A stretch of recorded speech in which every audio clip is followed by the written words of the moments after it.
வணக்கம். நான் பார்த்தேன் சமைத்தேன் அன்னபூர்ணி. இன்றைக்கி நான் பொங்கலுக்கு தொட்டுக்கிறதுக்காக ஒரு வெஜிடபிள் சாப்ஸ் ஒன்று பண்ண போனேன். இது யூஸ்வலாக ரோட்டிக்கு தான் தொட்டுப்பா. ஆனால் இன்றைக்கி ராத்திரி நான் பொங்கல் பண்ணுறதுனால குட்ஸுக்கு பதிலாக இது மாதிரி கொஞ்சம் சேஞ்ச் பண்ணலாம் அப்படின்னு சொல்லிட்டு இது பண்ணுறேன். இது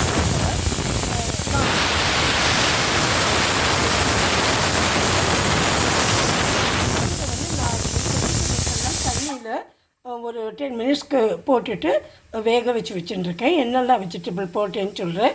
கேரட்டு, ஒரு உருளைக்கிழங்கு, 2-3 பீன்ஸு, அப்புறம் ஒரு துண்டு பெங்களூர் கத்திரிக்காய், இதெல்லாம் போட்டு கொஞ்சோண்டு மஞ்சள் பொடியும் 2 உப்பும் போட்டு வேக வச்சு வச்சுட்டுருக்கேன். அப்புறம் இங்கே தாளிக்கிறதுக்கு போடுறதுக்காக கொஞ்சம் 3 கலர் கேப்சிகம், வெங்காயம் இது 2த்தையும் கட் பண்ணி வச்சு இது 3த்தையும் கட் பண்ணி வச்சுட்டுருக்கேன். அதாவது 3 டைப்ஸ் ஆஃப் கேப்சிகம் அண்ட் கொஞ்சம் வெங்காயம், ஆனியன் இதெல்லாம் கட் பண்ணி வச்சுட்டுருக்கேன்.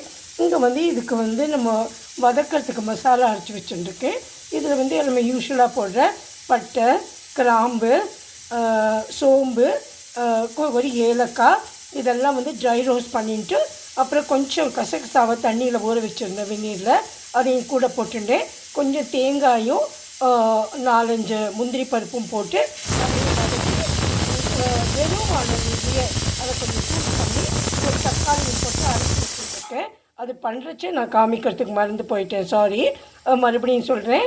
கிராம்பு, பட்டை, சோம்பு, கசகசா, முந்திரி பருப்பு இதெல்லாம் போட்டுட்டு கொஞ்சம் தேங்காயும் போட்டு லேசாக வதக்கிண்டுட்டு அப்புறம் அதில் ஒரு தக்காளியும் போட்டு நல்லா அரைச்சி வச்சுட்டுருக்கேன்.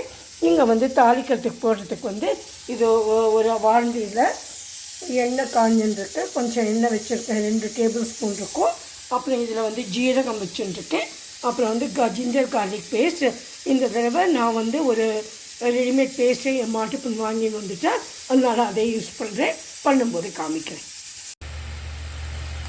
இப்போ நம்ம கட் பண்ணி போட்டு இந்த வெங்காயம், கேப்சிகம்லாம் நல்லா வதங்கிட்டு இப்போது நம்ம அரைச்சி வச்ச இந்த மசாலா இருக்கு இல்லையா, அது அது கூட சேர்த்துடலாம்.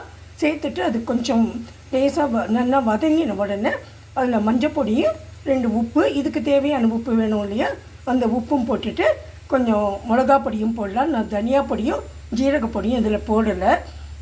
இது 2த்தையும் போட்டுட்டு தண்ணி விட்டு அப்புறமா என்ன பண்ணுறதுன்னு காமிக்கிறேன்.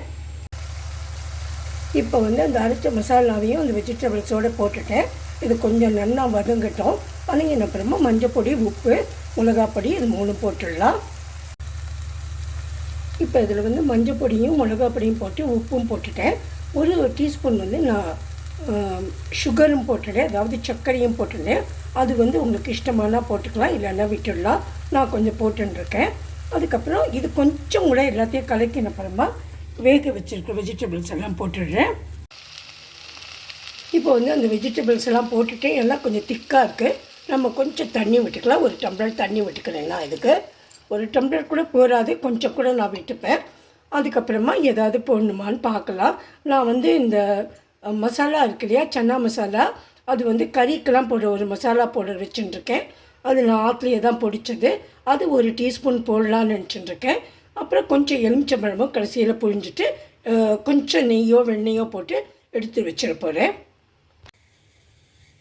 இப்போ நம்ம வெஜிடபிள்ஸ் எல்லாம் ரெடி ஆகிடுது. அதுக்கு எல்லா மசாலாவும் போட்டாச்சு. கடைசியாக நான் கொஞ்சமாக பன்னீர் எடுத்து வச்சுட்டுருக்கேன். இது போடணுங்கிற அவசியமே கிடையாது. ஆனால் நான் எங்கள் அத்தை குழந்தைக்காக போடுறேன். கொஞ்சம் பன்னீர் போட்டுட்டு இதை கொஞ்சம் வெண்ணெய், அமூல் பட்டர் எடுத்து வச்சுட்டுருக்கேன்.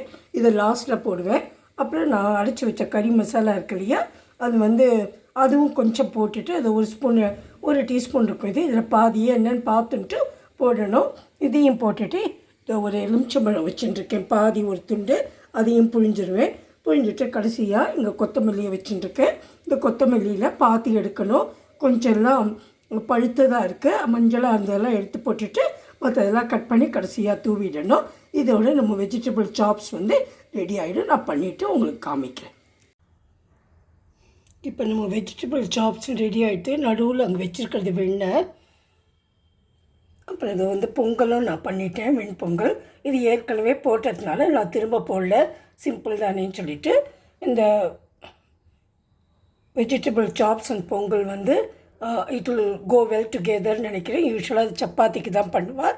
நான் இன்றைக்கி கொச்சுக்கு பதிலாக இதை பண்ணியிருக்கேன். If you like my channel, please subscribe to my channel. Thanks a lot for watching and for your time. Thank you.